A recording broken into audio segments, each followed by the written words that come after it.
You know, you can measure the quality of life, the progressiveness of a society, the well-being of a society by how they treat the most vulnerable part of them.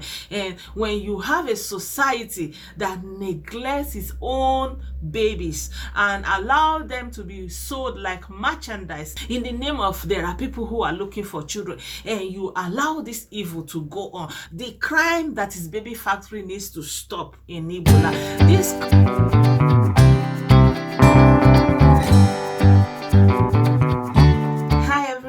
how you all doing? Good day to you all, and welcome back to another video on my channel. My name is Blessing, and I welcome you heartily. If you're coming here for the first time, you're welcome to my Blessed on YouTube channel. Please do not leave without subscribing. Join us here and click the notification bell as well, so that you get to know whenever I upload a new video. And I really want to say thank you so much to all my subscribers, to all my viewers, to all my supporters on this channel.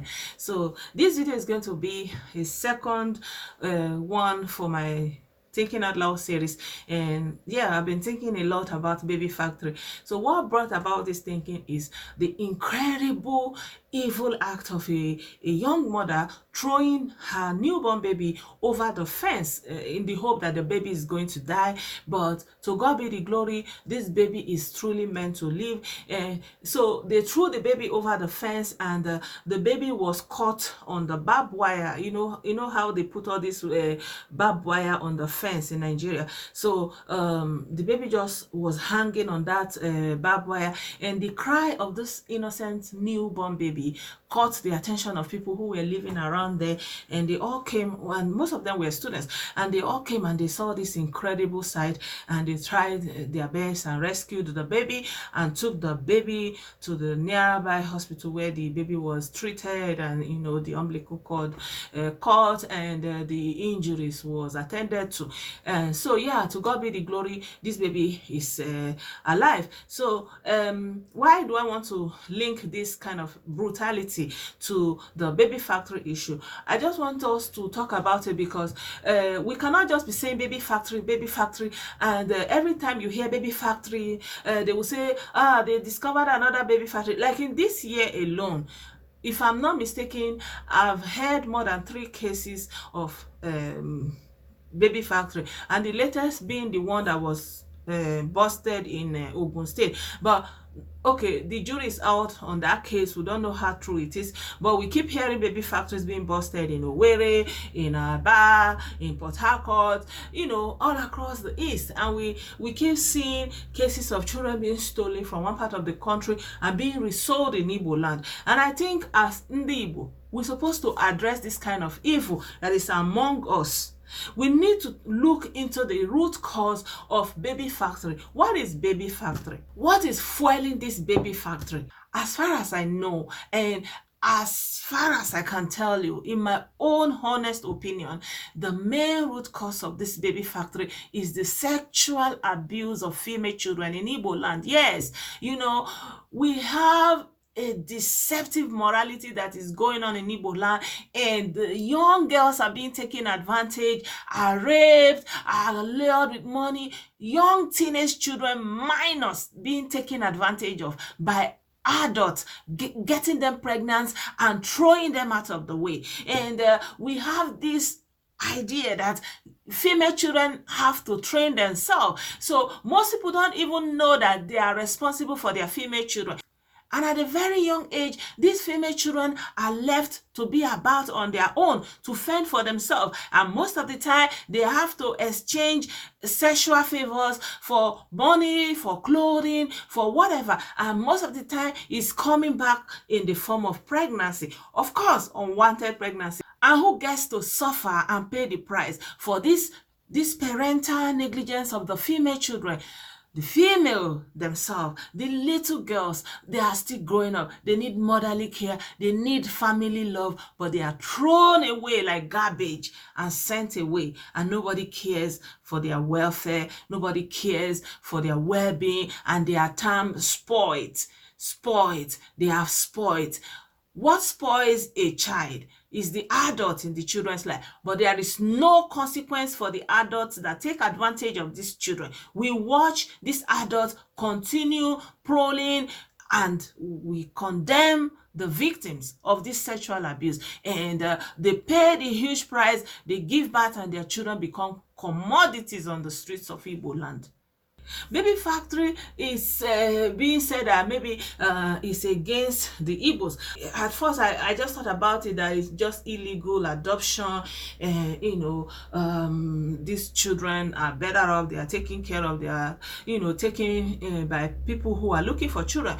But when I've thought about it, I've had a change of heart, and I'm looking at it right now in the sense of the slavery, the transatlantic slavery that took place in Igbo land. Yeah, you know that a lot of our people were also involved in the trading of their fellow citizens and shipping them across the Atlantic. But this time around, we are doing it to the most vulnerable part of our society. You can measure the quality of life, the progressiveness of a society, the well-being of a society by how they treat the most vulnerable part of them. And when you have a society that neglects its own babies and allow them to be sold like merchandise in the name of baby factory, in the name of there are people who are looking for children, and you allow this evil to go on, and you allow young mothers to be deprived of the motherhood that they have, the joy of motherhood, the motherhood that they have come to experience, but they will not be allowed to dwell in it because the highest bidder can afford to take their children. We're not even thinking about the psychological well-being of these women, and we're not trying to deal with the root cause of this problem. In the past, people were not just having dates and having sexual relationships without being married. Sexual relationship was highly regulated, and you could only have sexual relationship only within marriage. But we live in a time that people are having sexual relationships without being married, and of course, the result of sexual relationship is always that sometimes offspring that you did not plan for. But I don't even know how people will be having unwarranted, unprotected pregnancy, unprotected sex, and be surprised that they have babies afterwards. But that's not the point of the issue. But my point is, how can we not know that this is a result of this kind of living and make room to accommodate the aftermath of this incident? Why do we still have Igbo families driving their daughters out into destitution in order to conform to what one Reverend Father clearly described as deceptive morality? Yes, what we have in Igbo land right now is deceptive morality. We have a deceptive morality. You see your sister, you see your brother, that they have impregnated somebody, and you allow the young lady to go like nothing. You don't count the blood of that child because you have not married the woman, but you can as well go ahead and marry the woman. You say you don't want the woman, you didn't intend to marry her. Why do you lead on a woman that you are not interested to marry? Why do you lead her on to the point of getting her pregnant? Why do you take advantage of your own youth?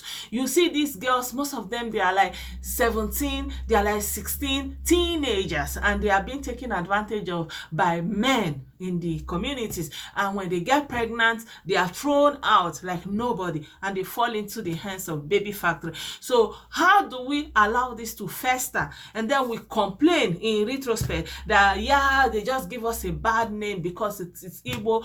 It is wrong. Like when I was in Yoruba land, when I was going to invest in Yoruba land, there was nothing like that. People accommodated their daughter. They may be scolding or anything, but they were still welcome to be in their homes, or there was somebody within the family that was willing to accommodate that lady until she has come to her terms and the baby is born and she can be up and about her way again. But we just want to have this deception that, this woman has never had a child before, so she can now marry and then she's going to have angelic children. What about this cycle? I don't know what this will be doing to these young women who has been forced to give birth and those babies taken away from them. I mean, this is the evil that the Bible talked about, that your children will be taken from you and you long for them all the days of your life. And this is what we are doing to our children.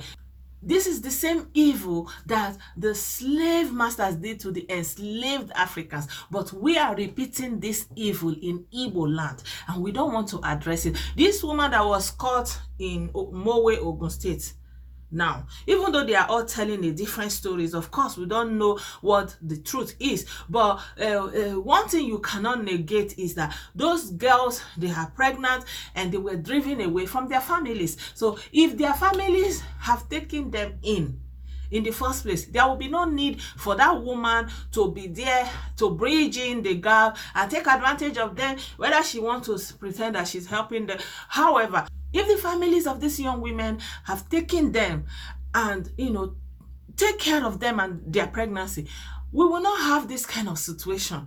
So I think that the Igbo, we need to come together and talk to ourselves. Everything is not about what Hausa is doing, what other ethnic groups are doing. What about the ones we are doing to ourselves? In my opinion, this is the highest crime that any group of people can commit against themselves. A group of people that do not care about their own neonates. A group of people that allow the most vulnerable part of their society to become merchandise. They cannot be taken serious anywhere. They cannot be taken serious. Even the way we talk about her Marjorie, you know how repugnant it is for you to say, oh, look at these Marjories, they are on the street. But in your own domain, little children are being sexually abused, impregnated, and set off on the street, and the children that they end up bearing becomes merchandise to the highest bidder, and we don't see any problem with it. We don't even see our state legislative houses doing anything, going hard against it, maybe forming legislation that we focus too much on outsiders. I think a society that is self-reflective, that has a problem, is the duty of that society is to look into it. And the most annoying part for me is that most of the time the rejection of their children is based on religious grounds. I'm a pastor. You can't put me to shame. I'm a knight in the church. I'm a parishioner. I'm a committee member. Just all this kind of thing. Like, you just want to uphold your position in the church. You want to uphold, but you fail in the most basic one. Even Jesus said, "Let the children come to me."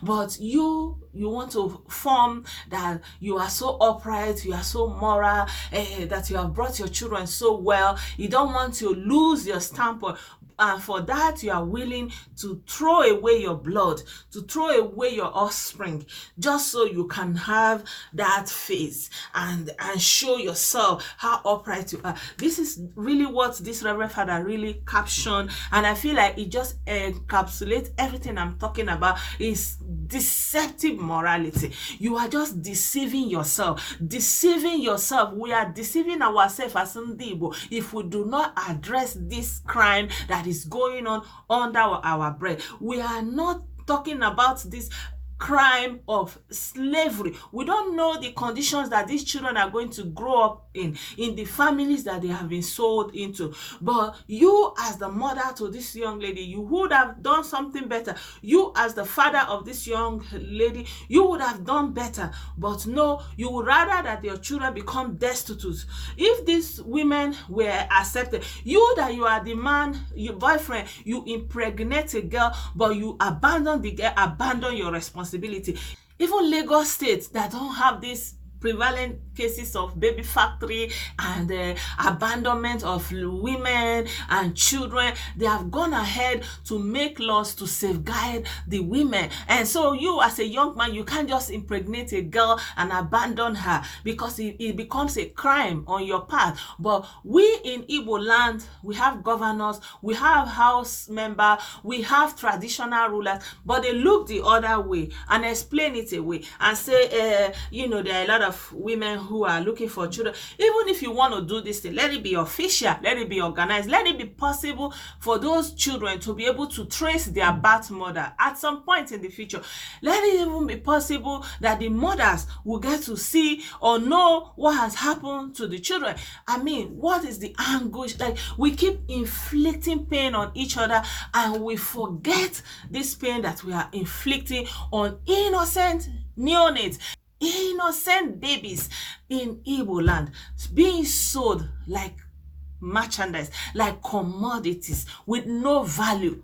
And they sell boys for this price and they sell girls for this price. This is evil, this is wrong. And if we cannot address this issue, we have no audacity to be calling out a Marjorie in the north, because what we are creating in our society is also coming out in that end, because there's nothing different when young women, young mothers are left destitute with pregnancy, with no support, with no law to protect them, but their children are snatched away from them and they are left to be on their own. Nobody cares about their mental health, and we think that it's going to be well with our society.